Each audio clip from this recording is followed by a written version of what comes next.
নমস্কার, আমি অরবিন্দ নস্কর। প্রতিদিনের মতো আজকের আপনাদের সামনে একটি ছোট্ট নিউজ নিয়ে এসেছি। আপনাদের যদি ভালো লাগে লাইক, শেয়ার, কমেন্ট করবেন, সাবস্ক্রাইব করবেন। তো এখন শুরু করা যাক। আমাদের উদ্দেশ্য হলো কলঙ্কমুক্ত সনাতন ধর্মকে প্রতিষ্ঠা করা। আমাদের উদ্দেশ্য হলো কলঙ্কমুক্ত সনাতন ধর্মকে প্রতিষ্ঠা করা। সনাতন ধর্মে যা কিছু ভালো তা গ্রহণ করতে হবে। সনাতন ধর্মে যা কিছু ভালো তা গ্রহণ করতে হবে, আর যা খারাপ তা বর্জন করতে হবে। তবে কলঙ্কমুক্ত সনাতন ধর্ম প্রতিষ্ঠা হবে। কলঙ্কমুক্ত সনাতন ধর্ম প্রতিষ্ঠা হবে। আমাদের ধর্মে একটা মত হওয়া দরকার। আমাদের ধর্মে একটা মত হওয়া দরকার।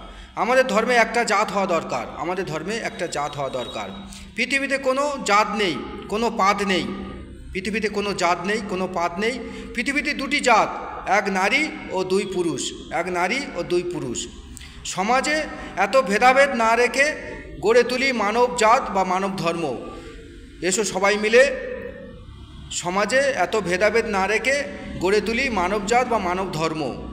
আমরা সবাই এক, আমাদের একটাই পরিচয়, আমরা মানুষ। আমরা সবাই এক, আমাদের একটাই পরিচয়, আমরা মানুষ।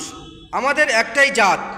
এটাই মহাপ্রভু চেয়েছিলেন, এটাই মহাপ্রভু নিমাই এটা চেয়েছিলেন, সবাই এক হয়ে যায়, কোনো জাতপাতের ভেদাভেদ থাকবে না আমাদের মধ্যে। এটিও মহাপ্রভু চেয়েছিলেন যে কোনো জাতপাতের ভেদাভেদ থাকবে না। মহাপ্রভুর ইচ্ছা আমরা সবাই মিলে পূরণ করি। এসো হাতে হাত রেখে কলঙ্কমুক্ত সনাতন ধর্ম প্রতিষ্ঠা করি। সনাতন ধর্মে যা কিছু ভুলভাল লিখে গেছে কিছু গ্রন্থকার বা লেখক, সেই লেখাগুলো আমরা বা সেই যে বইতে আছে সেই লেখাগুলো ছিঁড়ে ফেলে দিই।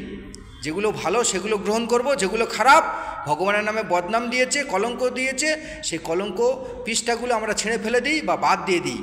তবে আমাদের সনাতন ধর্ম কলঙ্কমুক্ত প্রতিষ্ঠা হবে। এটাই আমাদের উচিত। তো এখন আসছি। জয় হিন্দুস্তান, জয় ভারত, জয় হিন্দু ধর্মের জয় হোক।